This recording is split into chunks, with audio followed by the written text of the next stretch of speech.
kanu mayam amadi lai kanu mayam dipilai loi kita loi lagi di matik sa dulu mereka national legal kumota mayam amadi aduga IGC itu mayam amadi adu hari mayam dari salary Nasai human trafficking JJA amadi pokso tawra matungda mari subjida ikina rights based reporting on incidents of trafficking or children and girls for sexual exploitation di matang subjida ibu matang main mereka buat ada report masih di matang ni yang nanti saya juga nanti itu jagoin tapi lepas mana mungkin tentang ngang tu bumbu yang lagi karena tu yang saya tahu orang jadi mayang itu ni nak kalau gelai United Nations Convention of the Rights of Child hai na ekoi UNICEF ki hari kana UN ki convention apa ekoi 1989 da adopt wa tu ba por makam mayang kalau gelai hari ba post dari holaga ekoi amang ki child rights ki sujita report ki matang juga kalau bang ana benda gitu hari ba post jita ekoi na masih yang na amang ki child rights ki matang juga hari ba convention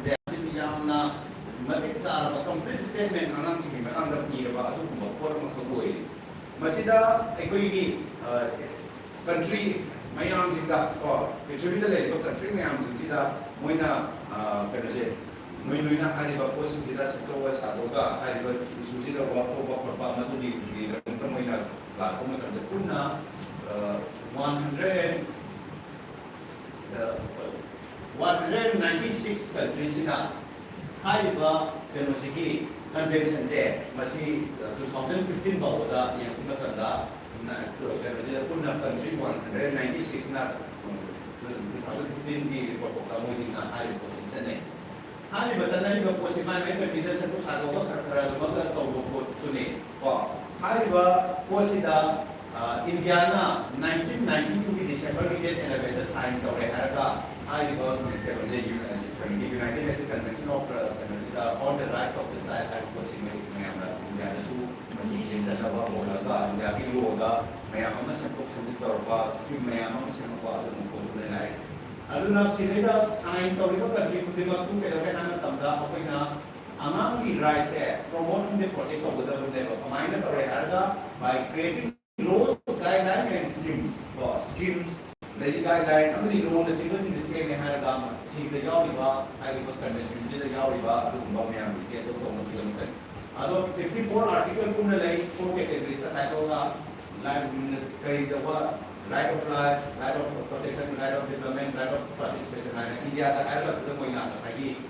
right of life itu nasi survival itu hoga, right of the right to survival di protection di development di हमारी participation kita muda itu India ada riba nabi convention itu high level convention kita sana na semua itu riba orang itu riba kami rakyat masih dah yang maru riba poin nama kami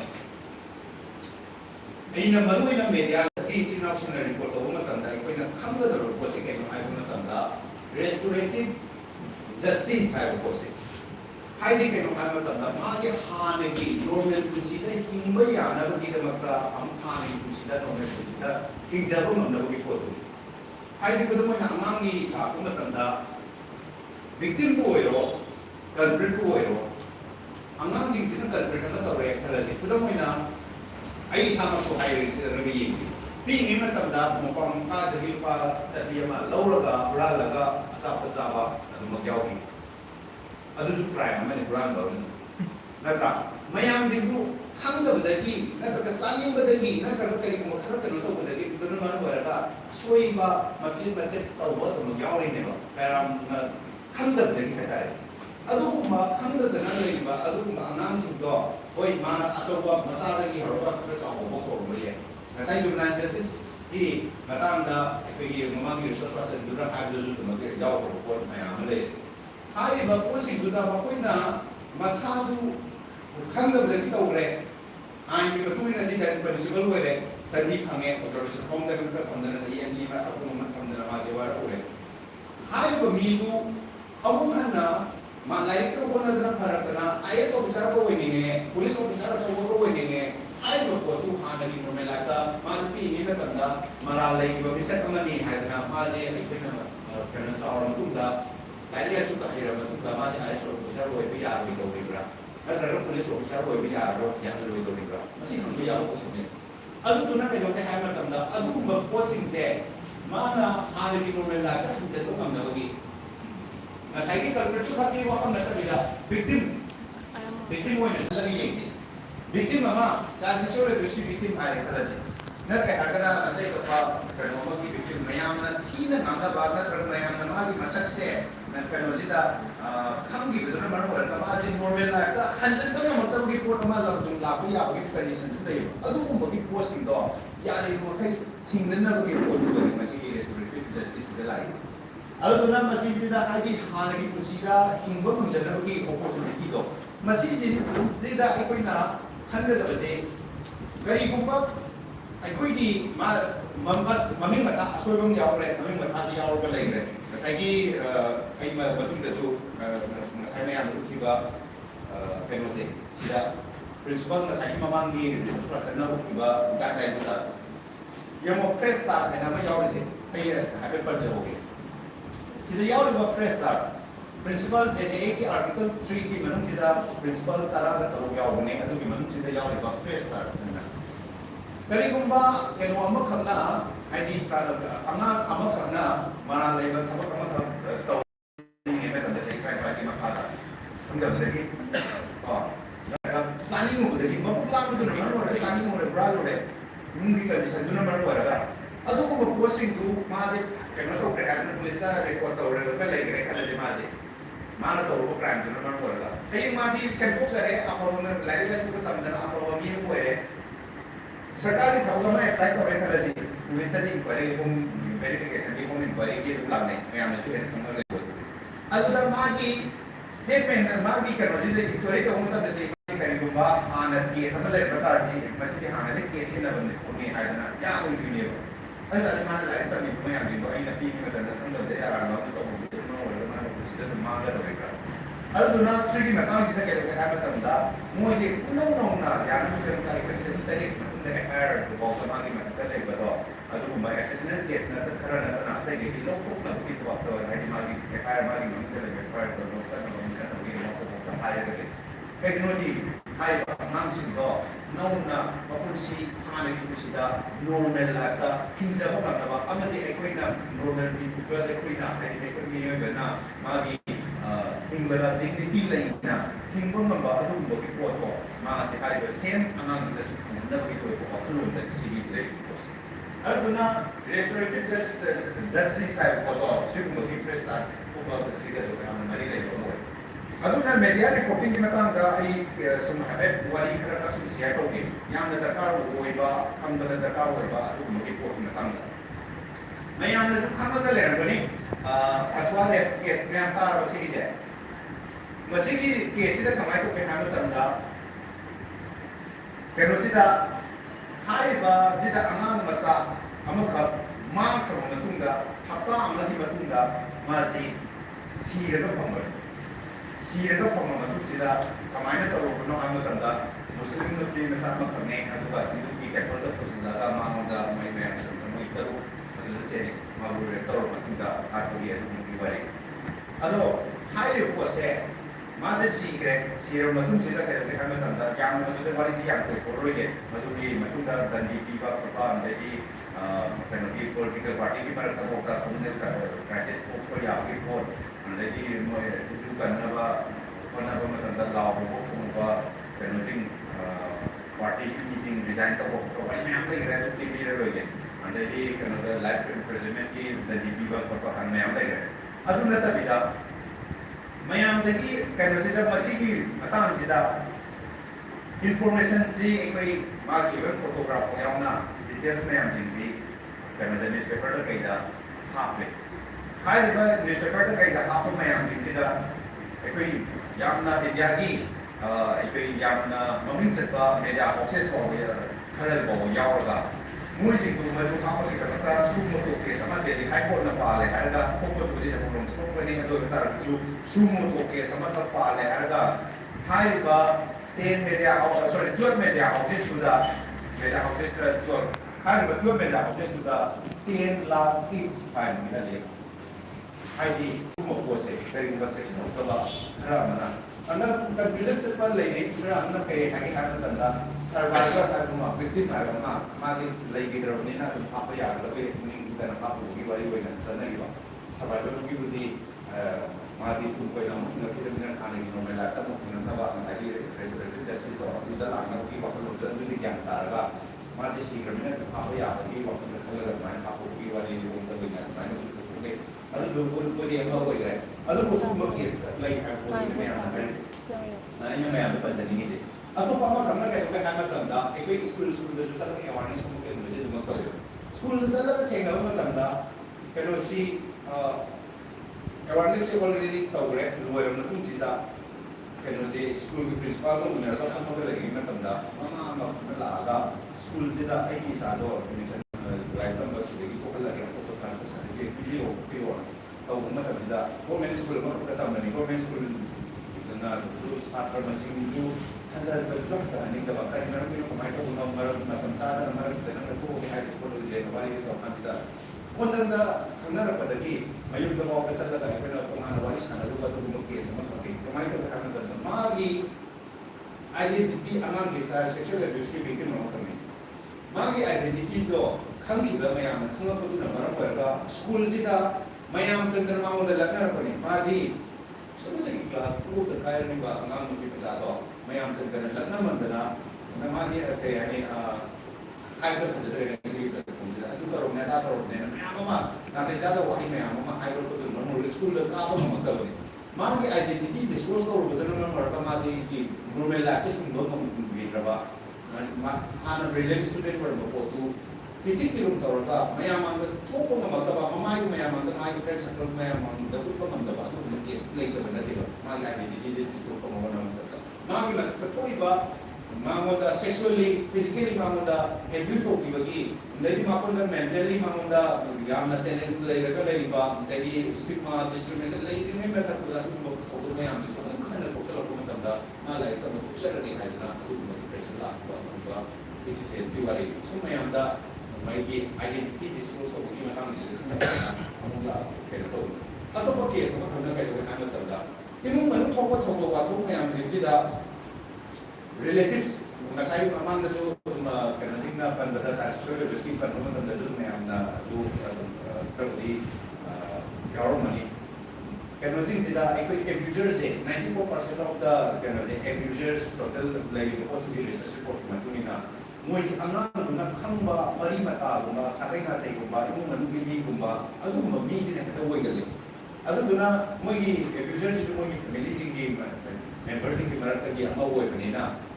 मयूंदा like रखती है हम तो मोई मरकत से case तो normal तब दाई क्यों चुन नरम ले केस तो नॉर्मल तब जब मजीना एडमिशन से लाइक दुनिया आने में तो नॉर्मल पापा तो उन्होंने हम जी मंडे दी आहान उन्होंने तब दाई कहने लगे इवन मोई जी इंटर इन्फॉर्मेशन जिन बावो पंगा लोगों ने मनी अदो का लोरे ना कहने लगे आई कहने लगा जेजेबी देखो कुछ होगा ना आई तो बंद बंद यार तो जेजेबी देखो कुछ होगा ऑब्जर्वेशन फॉर्म दे लेगो बने अदो वो सही करने की तुमदा मोई ना जे बेलदा ला आका युमदा वइना लेबगी पोट अदु मुगी पोसी केना तो हाई मोई ना समा मुंग नंगी पर लेबदा दुना लेबो वइना फैमिली दो अंदर लेबो न मक्ता बदगी युमदो कुंजु कुन नंगाई पी मपाम दो वइना तुना ला आगा पी मपाम दजु मयाम चंगना मागी थबक मा स्कूल हाइदि नो मुगी सराता जरा दु सुबम लेगर तबन पी मपाम दा ला तुदिदा अंदे की मयाम मिवा मै सा मयाम जिदा मपा दु सताय तो बि पोट अदुगा तुनिदा पिको मसादुगा ममादुना वाफुन सोय पोटी पोट अदुगुम बि पोट तुला मागी अमांगुगी मपो हाइदाय मपा मसला अदुगा पाव पाना योखुगा मुगी केस मखब आई मोगी आइडेंटिटी जी खबि मतमदा मयाम यो बि याम नॉर्मल लाइफ में देखिंग अब कुछ ये बतो कहीं कुछ को मचा मखबना मा इस मयाम मांग लेप ममतबा अदुगुम पोट अमखसे अदुगो तततना थोकीबा अदुगना अखोइना कैनोदा रिपोर्टिंग तो हम तंदा याम सेक्शन बम संगेबा अदुना मसिगी मतम सिदा जेजे की दा आइना बर प्रिंसिपल तरा तो चिकी बन दा प्रिंसिपल सोहम खतन याम कोई बा प्रिंसिपल हम मीडिया रिपोर्टिंग की मतंदा और प्रिंसिपल तरा तो मत लोई लो तता वोई में तारा सो मसी दा मीडिया रिपोर्टिंग की वइना की याम मरो रे बको सिदा basic dress of the side high court मा right to privacy and confidentiality high court मा अमदी कोइना non-stigmatizing semantics ꯍꯥꯏꯔꯤꯕ ꯄꯣꯠꯁꯦ ꯃꯁꯤꯒꯤ ꯑꯍꯨꯝꯁꯤꯗꯤ ꯌꯥꯝꯅ ꯃꯔꯨꯑꯣꯏꯕ ꯄꯣꯠ ꯑꯃꯈꯛ ꯑꯣꯏ ꯑꯗꯨꯗꯨꯅ ꯑꯍꯨꯝꯁꯤ ꯑꯃꯇꯪ ꯑꯣꯏꯅ ꯃꯌꯥꯝꯅ ꯈꯪꯕꯤꯅꯕ ꯈꯪꯅꯕ ꯍꯣꯠꯅꯕꯤꯌꯣꯕꯀꯣ ꯃꯇꯝꯒꯤ ꯐꯤꯕꯝꯗꯤ ꯌꯧꯁꯤꯜꯂꯦ ꯑꯗꯨꯏꯗ ꯑꯩ ꯈꯤꯇꯪꯒ ꯀꯩꯅꯣ ꯇꯧꯅꯕ ꯍꯣꯠꯅꯖꯒꯦ ꯑꯩꯈꯣꯏꯅ ꯍꯦꯛ ꯂꯥꯛꯄ ꯃꯇꯝꯗ ꯑꯉꯥꯡꯒꯤ ꯈ꯭ꯋꯥꯏꯗꯒꯤ ꯐꯕꯁꯤ ꯀꯔꯤꯅꯣ ꯍꯥꯏꯕ ꯄꯣꯠꯁꯤ ꯍꯥꯟꯅ ꯌꯦꯡꯕꯤꯌꯣꯕ ꯑꯩꯈꯣꯏꯅ ꯌꯦꯡꯒꯗꯧꯔꯤꯕ ꯄꯣꯠꯁꯤꯗ ꯅꯠꯇ꯭ꯔꯒ ꯑꯩꯈꯣꯏꯅ ꯔꯤꯄꯣꯔꯠ ꯇꯧꯒꯗꯧꯔꯤꯕ ꯄꯣꯠꯁꯤꯗ ꯑꯉꯥꯡꯗꯨꯒꯤ ꯋꯦꯜꯐꯤꯌꯔꯒꯤꯗ ꯑꯣꯏꯅ ꯃꯥꯁꯤꯅ ꯈ꯭ꯋꯥꯏꯗꯒꯤ ꯐꯒꯗꯕ ꯄꯣꯠꯁꯦ ꯕꯦꯁ ꯏꯟꯇꯔꯦꯁ ꯑꯣꯐ ꯗ ꯆꯥꯏꯜꯁꯤꯅ ꯀꯔꯤꯅꯣ ꯍꯥꯏꯕ ꯄꯣꯠꯁꯦ ꯃꯁꯤꯗ ꯀꯩꯅꯣꯁꯦ ꯑꯉꯥꯡꯒꯤ ꯌꯥꯏꯐꯒꯗꯕ ꯏꯚꯟ ꯀꯩꯅꯣꯁꯤꯡꯗ ꯂꯧꯔꯤꯕ ꯕꯣꯔꯗꯅ ꯀꯩꯅꯣ ꯑꯣꯔꯗꯔ ꯂꯧꯔꯛꯄ ꯃꯇꯝꯗ ꯑꯗꯩꯗꯤ ꯀꯩꯅꯣ ꯇꯧꯔꯛꯄ ꯃꯇꯝꯗ for the best interest of the child ꯍꯥꯏꯕ ꯄꯣꯠꯁꯦ ꯑꯗꯨꯝ ꯌꯦꯡꯉꯛꯑꯦꯕꯀꯣ ꯃꯁꯤꯗ ꯌꯦꯡꯉꯛꯄ ꯃꯇꯝꯗ ꯈꯨꯗꯝ ꯑꯣꯏꯅ ꯑꯉꯥꯡꯒꯤ ꯑꯥꯏꯗꯦꯟꯇꯤꯇꯤ ꯗꯤꯁꯀ꯭ꯂꯣꯖ ꯇꯧꯕ ꯌꯥꯗꯦ ꯀꯟꯐꯤꯗꯦꯟꯁꯤꯌꯦꯂꯤꯇꯤ ꯉꯥꯛꯀꯗꯕꯅꯤ ꯈꯣꯠꯀꯗꯕꯅꯤ ꯍꯥꯏꯗꯅ ꯍꯥꯏꯔꯤꯕ ꯄꯣꯠ ꯗꯤꯁꯀ꯭ꯂꯣꯖ ꯇꯧꯕ ꯌꯥꯗꯕ ꯄ꯭ꯔꯥꯏꯚꯦꯁꯤ ꯃꯦꯟꯇꯦꯟ ꯇꯧꯒꯗꯕ ꯍꯥꯏꯔꯝꯕ ꯄꯣꯠꯁꯦ ꯁꯣꯝꯗ ꯑꯃꯨꯛꯁꯨ ꯀꯩꯗꯧꯏ ꯀꯔꯤꯒꯨꯝꯕ ꯃꯇꯝꯗ ꯑꯉꯥꯡꯗꯨ ꯈꯨꯗꯝ ꯑꯣꯏꯅ ꯐꯥꯎꯟ ꯆꯤꯜꯗ꯭ꯔꯦꯟ ꯑꯃ ꯂꯩꯔꯦ ꯑꯉꯥꯡꯒꯤ ꯃꯃꯥ ꯃꯄꯥ ꯈꯪꯗ꯭ꯔꯦ ꯑꯗꯨꯝ ꯅ꯭ꯌꯨꯁꯄꯦꯄꯔꯗ ꯀꯩꯗ ꯑꯉꯥꯡꯗꯨꯒꯤ ꯐꯣꯇꯣꯅꯤ ꯀꯩꯅꯤ ꯑꯗꯨꯝ ꯍꯥꯞꯄ ꯑꯗꯨꯝ ꯊꯦꯡꯅꯔꯝꯒꯅꯤ ꯁꯤꯒꯨꯝꯕ ꯑꯉꯥꯡ ꯑꯃ ꯂꯩꯔꯦ ꯃꯃꯥ ꯃꯄꯥꯁꯦ ꯀꯩꯅꯣꯗꯣ ꯈꯪꯕ ꯌꯥꯎꯔꯒꯗꯤ ꯀꯩꯅꯣ ꯇꯧꯕꯤꯌꯨ ꯈꯣꯠꯄꯤꯌꯨ ꯃꯥꯡꯈꯤꯕ ꯃꯇꯝꯗ ꯍꯥꯏꯔꯤꯕ ꯑꯉꯥꯡꯁꯦ ꯃꯥꯡꯈ꯭ꯔꯦ ꯀꯅꯥꯒꯨꯝꯕ ꯀꯩꯅꯣ ꯃꯤꯁꯤꯡꯅ ꯈꯪꯅꯔꯒꯗꯤ ꯍꯥꯏꯔꯤꯕ ꯐꯣꯟ ꯅꯝꯕꯔꯁꯤꯗ ꯅꯠꯇ꯭ꯔꯒ ꯃꯅꯥꯛ ꯅꯛꯄ ꯄꯨꯂꯤꯁ ꯁ꯭ꯇꯦꯁꯟꯗ ꯄꯥꯎ ꯄꯤꯕꯤꯌꯨ ꯍꯥꯏꯗꯅ ꯑꯗꯨꯝ ꯊꯦꯡꯅꯔꯝꯒꯅꯤ ꯀꯔꯤ ꯃꯔꯝꯒꯤꯅꯣ ꯑꯗꯨ for the best interest of the child ꯑꯉꯥꯡ ꯑꯗꯨ ꯅꯕꯒꯤꯗꯃꯛꯇ ꯑꯉꯥꯡ ꯑꯗꯨꯒꯤ ꯌꯥꯏꯐꯅꯕꯒꯤꯗꯃꯛꯇ ꯑꯗꯨꯒꯨꯝꯕ ꯄꯣꯠꯅꯤ ꯑꯗꯨꯒꯨꯝꯕ ꯑꯣꯔꯗꯔ ꯑꯗꯨꯝ ꯃꯗꯨꯒꯤ ꯄꯣꯠꯇꯨꯒꯤ ꯑꯣꯔꯗꯔꯒꯤ ꯃꯈꯥꯗ ꯀꯩꯅꯣꯒꯤ ꯄꯣꯠꯀꯤ ꯑꯣꯔꯗꯔ ꯂꯧꯔꯒ ꯍꯥꯞꯄꯒ ꯊꯣꯛꯄꯗꯤ ꯑꯣꯏ ꯑꯗꯨꯒꯤ ꯃꯇꯨꯡꯗ ꯔꯥꯏꯠ ꯇꯨ ꯄ꯭ꯔꯥꯏꯚꯦꯁꯤ ꯑꯦꯟ ꯀꯟꯐꯤꯗꯦꯟꯁꯤꯌꯦꯂꯤꯇꯤ ꯉꯁꯥꯏꯒꯤ ꯉꯁꯥꯏꯒꯤ ꯔꯦꯁꯇꯣꯔꯦꯇꯤꯞ ꯖꯁꯇꯤꯁ ꯍꯥꯏꯕ ꯄꯣꯠꯇꯣ ꯃꯗꯨꯗ ꯐꯣꯀꯁ ꯍꯦꯛꯇ ꯌꯦꯡꯗꯦꯕ ꯃꯣꯏꯅ ꯍꯌꯦꯡ ꯊꯧꯗꯣꯛ ꯊꯣꯛꯈ꯭ꯔ ꯃꯇꯨꯡꯗ ꯚꯤꯛꯇꯤꯝꯕꯨ ꯑꯣꯏꯔꯣ ꯀꯜꯄ꯭ꯔꯦꯠꯄꯨ ꯑꯣꯏꯔꯣ ꯑꯉꯥꯡ ꯑꯣꯏꯔꯤꯕ ꯃꯇꯝꯗ ꯁꯤꯗꯤ ꯖꯨꯚꯦꯅꯥꯏꯜ ꯖꯁꯇꯤꯁ ꯍꯥꯏꯁꯤ ꯉꯁꯥꯏꯒꯤ ꯑꯦꯛꯇꯨ 90 ꯏꯌꯔꯁꯀꯤ ꯕꯤꯂꯣꯗ ꯍꯥꯏꯕꯅꯤꯅ ꯑꯉꯥꯡ ꯍꯥꯏꯕꯅꯤ ꯊꯧꯗꯣꯛꯇꯨ ꯊꯣꯛꯈ꯭ꯔ ꯃꯇꯨꯡꯗ ꯍꯌꯦꯡ ꯃꯥꯅ ꯅꯣꯔꯃꯦꯜ ꯂꯥꯏꯐꯇ ꯑꯃꯨꯛ ꯍꯟꯅ ꯍꯤꯡꯖꯕ ꯉꯝꯗꯅꯕ ꯍꯣꯠꯅꯔꯛꯄ ꯃꯇꯝꯗ ꯀꯔꯤꯒꯨꯝꯕ ꯄ꯭ꯔꯥꯏꯚꯦꯁꯤ ꯅꯠꯇ꯭ꯔꯒ ꯃꯣꯏꯒꯤ ꯀꯟꯐꯤꯗꯦꯟꯁꯤꯌꯦꯂꯤꯇꯤꯁꯦ ꯉꯥꯛꯊꯣꯛꯇꯕ ꯇꯥꯔꯒꯗꯤ ꯑꯗꯨꯒꯤ ꯃꯤꯗꯨꯗꯤ ꯑꯗꯨꯗꯨꯅꯤ ꯍꯥꯏꯕ ꯃꯇꯝꯗ ꯃꯥꯁꯨ ꯑꯃꯅ ꯖꯒꯥꯗꯨꯗ ꯍꯤꯡꯕ ꯉꯝꯃꯣꯏꯕ ꯍꯥꯟꯅꯒꯤ ꯅꯣꯔꯃꯦꯜ ꯂꯥꯏꯐꯇ ꯍꯤꯡꯕ ꯌꯥꯔꯣꯏꯕ ꯑꯗꯨꯗꯨꯅ ꯍꯥꯏꯔꯤꯕ ꯄꯣꯠꯁꯦ ꯌꯥꯝꯅ ꯗꯔꯀꯥꯔ ꯑꯣꯏꯕ ꯄꯣꯠ ꯑꯃꯈꯛ ꯑꯣꯏꯌꯦꯕ ꯑꯗꯨꯒ ꯅꯟ ꯀꯩꯅꯣ ꯁ꯭ꯇꯤꯒꯃꯥꯇꯥꯏꯖꯤꯡ ꯁꯦꯃꯦꯟꯇꯤꯛꯁꯀꯤ ꯃꯇꯥꯡꯗꯗꯤ ꯉꯁꯥꯏ ꯃꯃꯥꯡꯗꯁꯨ ꯄꯟꯈꯤꯕ ꯑꯩꯈꯣꯏꯅ ꯗꯤꯁꯀ꯭ꯔꯤꯃꯤꯅꯦꯠ ꯇꯧꯕ ꯌꯥꯕ ꯋꯥꯔꯗ ꯋꯥꯍꯩ ꯋꯥꯇꯥꯒꯨꯝꯕꯁꯤ ꯁꯤꯖꯤꯟꯅꯔꯣꯏꯗꯕꯅꯤ ꯀꯥꯅ ꯑꯩꯈꯣꯏꯅ ꯉꯁꯥꯏꯒꯤ ꯖꯨꯚꯦꯅꯥꯏꯜ ꯗꯦlinquent ꯍꯥꯏꯕꯗꯨ ꯍꯥꯏꯕ ꯍꯥꯏꯕꯗꯤ ꯆꯤꯜꯗ꯭ꯔꯦꯟ ꯏꯟꯇꯔꯚ꯭ꯌꯨꯒꯤ ꯂꯣ ꯑꯣꯏꯅ ꯍꯥꯏꯒꯗꯕꯅꯤ ꯀꯥꯅ ꯉꯁꯥꯏ ꯇꯝꯗ ꯑꯩꯈꯣꯏꯒꯤ ꯃꯃꯥꯡꯒꯤ ꯔꯦꯖꯤꯁꯇ꯭ꯔꯦꯁꯟꯅ ꯄꯟꯕꯤꯔꯝꯕꯗꯣ ꯑꯦꯔꯦꯁ ꯑꯣꯏꯅ ꯍꯥꯏꯕ ꯄꯣꯠꯁꯤ ꯍꯥꯏꯕ ꯌꯥꯗꯦ ꯃꯁꯤꯗꯤ ꯑꯦꯄ꯭ꯔꯦꯍꯦꯟ ꯑꯣꯏꯅ ꯍꯥꯏꯒꯗꯕꯅꯤ ꯀꯥꯅ ꯍꯥꯏꯔꯤꯕ ꯄꯣꯠ ꯑꯗꯨꯒ ꯀꯣꯔꯠ ꯑꯣꯏꯅ ꯍꯥꯏꯕꯒꯤ ꯃꯍꯨꯠꯇ ꯖꯨꯚꯦꯅꯥꯏꯜ ꯖꯁꯇꯤꯁ ꯕꯣꯔꯗ ꯆꯤꯜꯗ꯭ꯔꯦꯟ ꯏꯟꯇꯔꯚ꯭ꯌꯨꯒꯤ ꯂꯣꯒꯤ ꯑꯣꯏꯅ ꯑꯗꯨꯒꯨꯝꯕꯒꯤ ꯄꯣꯠꯇ ꯑꯗꯩꯗꯤ ꯇ꯭ꯔꯥꯏꯌꯦꯜ ꯑꯣꯏꯅ ꯍꯥꯏꯕ ꯌꯥꯗꯦ ꯏꯟꯀ꯭ꯋꯥꯏꯔꯤ ꯑꯣꯏꯅ ꯍꯥꯏꯒꯗꯕꯅꯤ ꯀꯥꯅ ꯑꯗꯨꯒꯨꯝꯕꯒꯤ ꯇꯔꯝꯁꯦ ꯌꯨꯁ ꯇꯧꯒꯗꯕ ꯑꯗꯨꯒ ꯂꯣꯏꯅꯅ ꯑꯇꯣꯞꯄ ꯀꯦꯁꯁꯦ ꯍꯦꯟꯗꯜ ꯇꯧꯕ ꯃꯇꯝꯗ ꯉꯁꯥꯏ ꯁꯤꯒꯤꯁꯦ ꯉꯁꯥꯏꯒꯤ ꯔꯤꯁꯔꯁ ꯄꯔꯁꯟ ꯂꯣꯏ ꯄꯟꯕꯤꯔꯝꯃꯕ꯭ꯔꯥ ꯁꯤꯁꯦ ꯀꯔꯤꯒꯨꯝꯕ ꯀꯦꯁꯁꯦ ꯍꯦꯟꯗꯜ ꯇꯧꯕ ꯃꯇꯝꯗ ꯁ꯭ꯄꯦꯁꯤꯌꯦꯜ ꯄꯨꯂꯤꯁ ꯌꯨꯅꯤꯠ ꯍꯥꯏꯅ ꯗꯤꯁꯇ꯭ꯔꯤꯛ ꯈꯨꯗꯤꯡꯒꯤ ꯂꯩꯒꯗꯕꯅꯦꯕꯀꯣ ꯗꯤꯁꯇ꯭ꯔꯤꯛ ꯖꯤꯔꯤꯕꯥꯝꯁꯦ ꯅꯧꯅ ꯀ꯭ꯔꯤꯌꯦꯠ ꯇꯧꯕ ꯗꯤꯁꯇ꯭ꯔꯤꯛꯅꯤꯅ ꯁꯤ ꯂꯩꯔꯕ꯭ꯔꯥ ꯂꯩꯇ꯭ꯔꯤꯕ꯭ꯔꯥ ꯈꯪꯗꯦ ꯁ꯭ꯄꯦꯁꯤꯌꯦꯜ ꯖꯨꯚꯦꯅꯥꯏꯜ ꯄꯨꯂꯤꯁ ꯌꯨꯅꯤꯠ ꯍꯥꯏꯅ ꯌꯨꯅꯤꯠ ꯑꯃ ꯂꯩꯒꯗꯕꯅꯤ ꯑꯗꯨꯒ ꯂꯣꯏꯅꯅ ꯀꯩꯗꯧꯒꯦ ꯍꯥꯏꯕ ꯃꯇꯝꯗ ꯑꯇꯣꯞꯄ ꯑꯃꯅ ꯑꯩꯈꯣꯏ ꯀꯩꯅꯣꯁꯤꯗ ꯖꯨꯚꯦꯅꯥꯏꯜ ꯄꯨꯂꯤꯁ ꯑꯣꯐꯤꯁꯔꯒꯤ ꯑꯃꯁꯨ ꯇꯣꯉꯥꯟꯅ each and every police station khudingi laigadawa ko adugumba port laigi ko adu leibam thoi aduga amang jedai ko na handcuff tawba yade ko adugi matungida police na amang ki case del tawna bo kana ko matamda uniform set yade andeli kanasida tal se je moi je jail da na ko lokota thamba yadaba adugumba ki port aduga kai ka hama tanda amang manga sai ko ni ko sindu sare years na ka har ko tanda dile to badaba aduga mogi kanogi juvenile mogi process tawba matamda maduga parents ki yahan gadaba na parents ki guardian ko mogi kung bajik yahan gadaba aduga amang tinga punna joint trial chataba yadeba case amatanda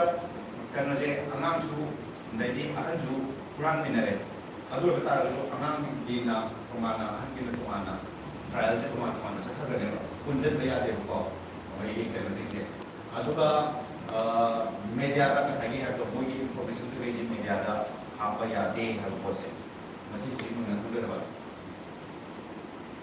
atau point khara maru point khara IPC ki makada ikoina IPC ki ikoi Canada second ikoi 22A ko tu benetur ke revenue ki amati 376 ana le ko sing dida ikoina mogi victim की identity नत्र survivor की identity दो इकोने disclose तो बोया देवा करी गुम्मा condition में करता या करम गुम्मा तंदा हाई रिवा पुलिस स्टेशन की ओसीना आई बच्ची हुई ना पीरपा verbally had information पीरपा ना तबा आई बच्ची हुई ना पीरपा में तंदा अदु दी करी करम दी तब for the welfare of the victim for the welfare of the survivor अदु गुम्मा तंदा मोई ना पीरपा दो तो मोई ना victim को victim दिवरे हमें मत हाथ से सब तरह का नाम होता संग्रह बदल की दो मोई करम की मत मीना मोई सीधी हाथ तब याद रखी तब याद रखा ना आप लोगों को मतम ले ना कौन मतम की मत मीना मधुदा मोई की कंसर्न हो सी दो ये आया बिना मतम दे तो बड़ा अदु मतम जो पोक्सो नसाई पोक्सो दी बात करे पोक्सो एक टू मतम जिदा सेक्शन 23 दा इंडिया रिपोर्टिंग की का कितना पोक्सो है लेकिन नया हम का ले रहे child sexual abuse नसाई sexual harassment sexual assault aggravated penetrative sexual assault kana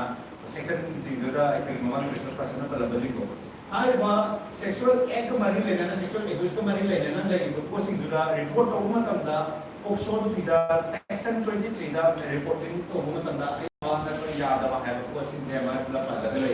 कई है ना हागे मा हम तंदा कोई ना पोक्सो के केस अमन ले खंगे है तार इंफॉर्मेशन अमन खंगे है तार का जो मधु दुगी कंप्लीट अमदी ऑथेंटिक इंफॉर्मेशन खंगना कोई ना रिपोर्ट से तो या तो या होय कर कोरम खुले अतुपा अमदना